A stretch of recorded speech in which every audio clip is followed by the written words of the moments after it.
ওয়াকাফ বিল নিয়ে পতিতগড় বলে এক জায়গা, সেখানকার একজন সাংসদ নাম ইমরান, তার বক্তব্য শুনুন। সংসদ অধিবেশনে তার যে বক্তব্য, সংসদের বর্তমান রুলিং পার্টির এমপিরা বলছে যে তারা মুসলিমদের উপকারের জন্য এই বিল নিয়ে এসছে, সংখ্যালঘু সম্প্রদায়কে আরও ভালো জায়গা তৈরি করার জন্য, উন্নত করার জন্য তারা এই বিল নিয়ে এসে। কিন্তু প্রথমবারের সংসদ ইমরান তার সংসদের মধ্যে দেওয়া ভাষণটা শুনুন, কী কী উপকারে আসবে, কী উপকারে আসবে না, বিস্তারিত তিনি বলেছেন। आम होगा, हम ही कुएं खोदते फिरेंगे, हम ही पे पानी हराम होगा।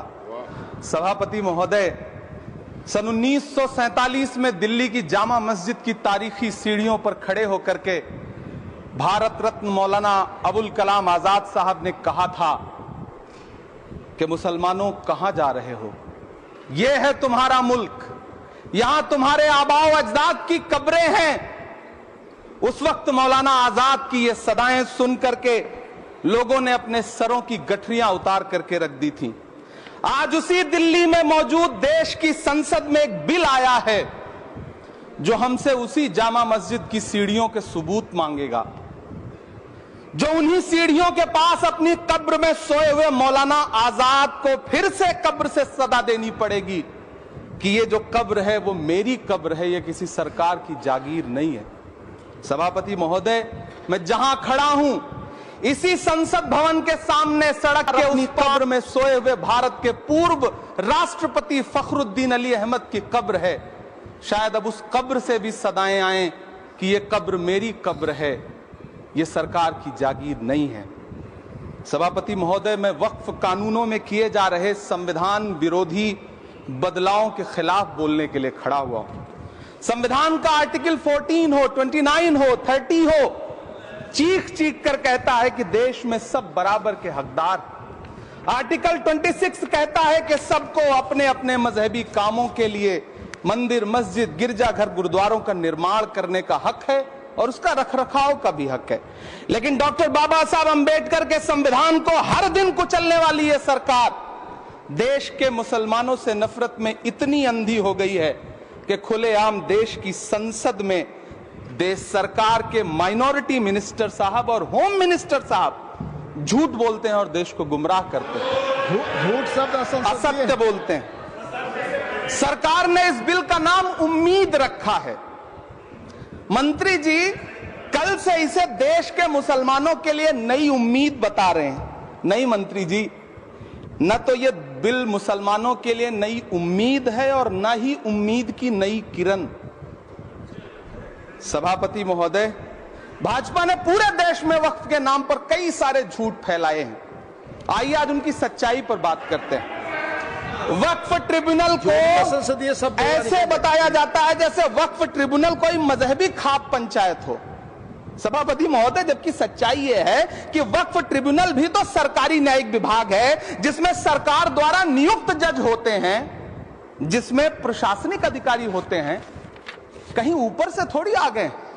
सभापति महोदय, देश के गृह मंत्री जी ने इसी सदन में कहा कि वक्फ ट्रिब्यूनल के फैसले के खिलाफ कोई कोर्ट नहीं जा सकता, जबकि सच यह है कि वक्फ एक्ट 1995 की धारा 83(9) के तहत हाई कोर्ट वक्फ ट्रिब्यूनल के फैसले की न सिर्फ समीक्षा कर सकता है बल्कि उसे बदल भी सकता है। सच तो यह है कि वक्फ बोर्ड खुद अपनी जमीनों के लिए कई सारी कोर्ट में मुकदमे लड़ रहा है।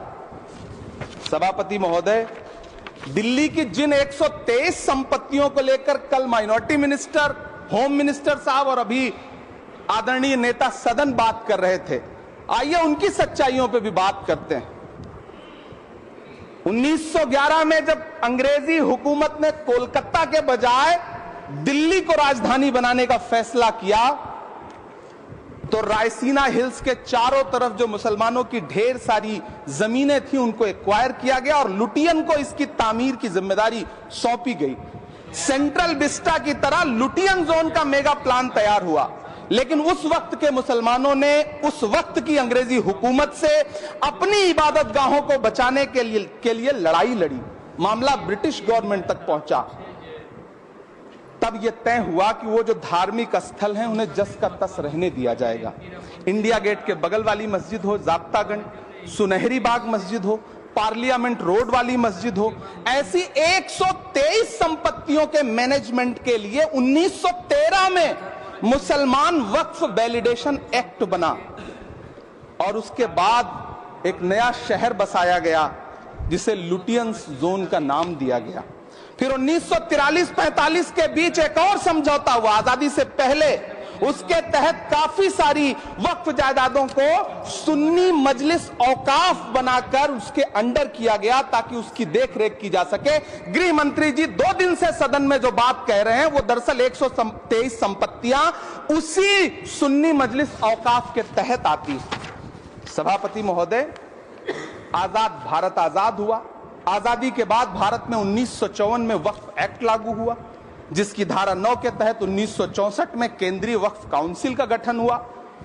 दिल्ली की वही 123 प्रॉपर्टीज को 1970 में सर्वे गजट करके गजट नोटिफाई किया गया। इसके निपटारे के लिए पूर्व प्रधानमंत्री इंदिरा जी के द्वारा 1974 में एक बर्नी कमेटी बनाई गई। बर्नी कमेटी ने 1976 में इन 123 संपत्तियों को दिल्ली वक्फ बोर्ड की संपत्ति होने की रिपोर्ट सौंपी। उस रिपोर्ट के आधार पर 1984 में कांग्रेस सरकार ने उन 123 प्रॉपर्टीज को दिल्ली वक्फ बोर्ड को सौंपने का फैसला किया, जिसके खिलाफ विश्व हिंदू परिषद कोर्ट गई। मामला 2011 तक पेंडिंग रहा। फिर 2011 में कोर्ट ने सरकार को आदेशित किया कि इसका निपटारा करो। तब 2013 में तत्कालीन यूपीए सरकार ने दिल्ली की उन्हीं 123 जायदादों को बर्नी कमेटी की सिफारिशों के मुताबिक वक्फ बोर्ड के हवाले किया। यही वो प्रॉपर्टीज हैं जिनके नाम से गृह मंत्री जी कल से कांग्रेस को कोस रहे हैं। फिर आई 2014 में भाजपा की सरकार, जो तब से इन जमीनों को हड़पने की साजिश कर रही है। जिस बिल को मुसलमानों के हुकूक की हिफाजत करने वाला बिल बताया जा रहा है, उसी को पेश करने के लिए और उस पर बात करने के लिए लोकसभा में भाजपा सरकार के पास एक भी मुस्लिम सांसद नहीं है। जिस वक्त, मैं लोकसभा कह रहा हूं, सुना करिए, जिस वक्फ बिल को मुस्लिम महिलाओं को हक दिलाने वाला बताया जा रहा है, उसे संसद में पेश करने वाली पार्टी के पास न तो राज्यसभा में, न लोकसभा में, न देश की किसी विधानसभा में एक भी मुस्लिम महिला सदस्य नहीं। कल किरण रिजिजू जी कह रहे थे कि रेलवे की जमीनें देश की जमीनें हैं, डिफेंस की जमीनें देश की जमीनें हैं। हां मंत्री जी, हैं, बिल्कुल हैं। ये जो वक्फ की जमीनें हैं, ये हमारे पुरखों ने धार्मिक कामों के लिए डोनेट किया है, तो हम भी तो इसी देश के नागरिक हैं, हम भी तो इसी देश के बेटे हैं, तो वक्फ की जमीनें भी तो इसी देश की जमीनें हैं। उनको पराया क्यों बोलते हैं आप? सभापति महोदय, अशफाकुल्लाह खान जब फैजाबाद की जेल में फांसी के फंदे पर झूल रहे थे, तो इसी देश की जमीन के लिए झूल रहे थे ना। सभापति महोदय, अंडमान की जेल में काला पानी की सजा काटकर अपनी जान देने वाले मौलाना फजले हक खैराबादी हो या शेर खान अफरीदी हो, वो भी तो इसी जमीन के लिए अपनी जान दे रहे थे ना। सभापति महोदय, पाकिस्तान के खिलाफ लड़ते हुए अपनी जान देने वाले महावीर चक्र विजेता ब्रिगेडियर उस्मान हो या पाकिस्तान के पैटर्न टैंक उड़ाने वाला परमवीर चक्र विजेता वीर अब्दुल हमीद हो, वो भी तो इसी जमीन के लिए अपनी जान दे रहा था ना। और मंत्री जी, मैं इस सदन में अलल ऐलान ये कहता हूं कि जब भी इस देश की जमीन को लहू की जरूरत होगी, आपसे 2 कदम आगे इमरान खड़ा मिलेगा, ये मैं आपसे यकीन दिलाते हुए कह रहा हूं। सभापति महोदय, मैं सरकार से कहना चाहता हूं, हमसे हमारी इबादत गाहें तो मत छीनिए ना, हमारे घरों पे बुलडोजर तो मत चलाइए ना, हमारी कब्रों में तो हमें सुकून से सोने दीजिए ना। सभापति महोदय, माइनॉरिटी मिनिस्ट्री का बजट कट करके, मुस्लिम बच्चों की स्कॉलरशिप बंद करके अब सरकार कह रही है कि हम वक्फ की आमदनी से गरीब मुसलमानों का भला करेंगे।